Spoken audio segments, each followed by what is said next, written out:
Hi everybody.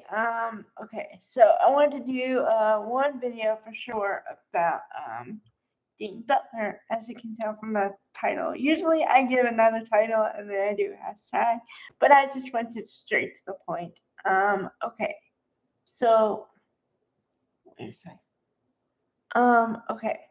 So the reason I was thinking about him today was because I just happened to be watching stuff online, and they have on Who's the Boss on Prime Video for free for I don't know how long.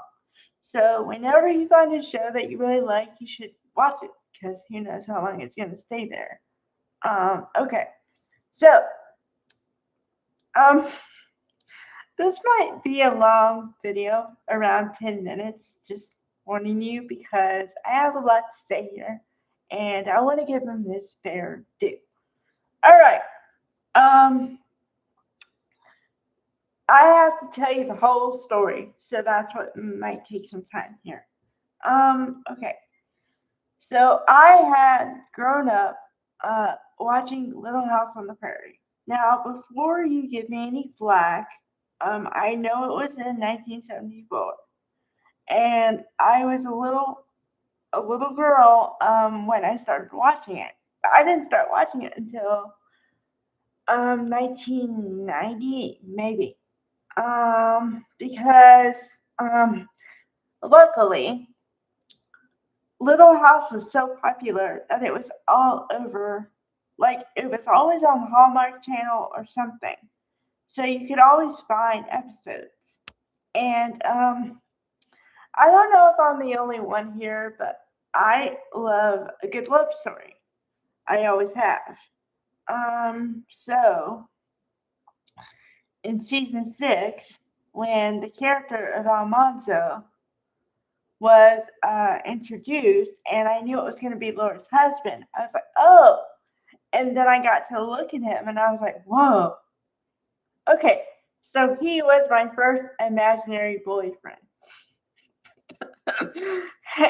And I have no shame in saying that because he was a hot man. He still is, by the way.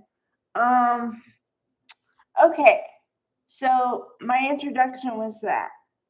And he did a great job, and I really felt bad for the character whenever he was hurt or anything like that. So that's how you get to my heartstrings. Okay, so then how does Who's the Boss come in? I'm getting there. Uh, Who's the Boss started in 1984. I was very young back then. I was too young to be watching Who's the Boss. But yet again, somehow, they still had it in syndication when I was young. So I watched all the episodes. Now, or most of them.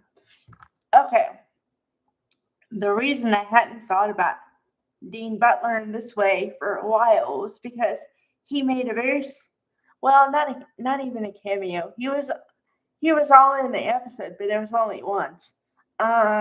Because his character name was Jason, and Jason romanced Mona, and Mona was Angela Bauer's mother. So I was like, I saw the episode today because I like to go in chronological order whenever I can. So episode 4 is Mona gets pinned. So I was like, oh, okay, cool. And then I saw Dean Butler, and I was like, what?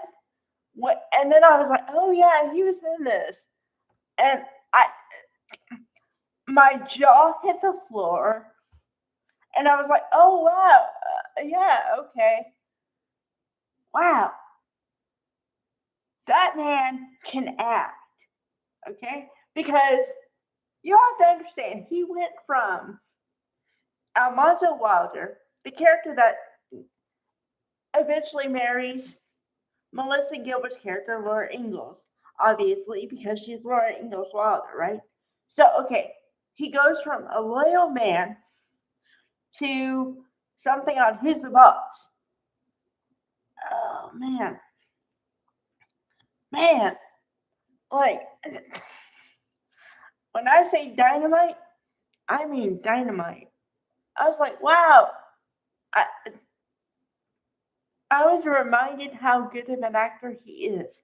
Not that I ever forgot, but I was just like, just my jaw was on the floor.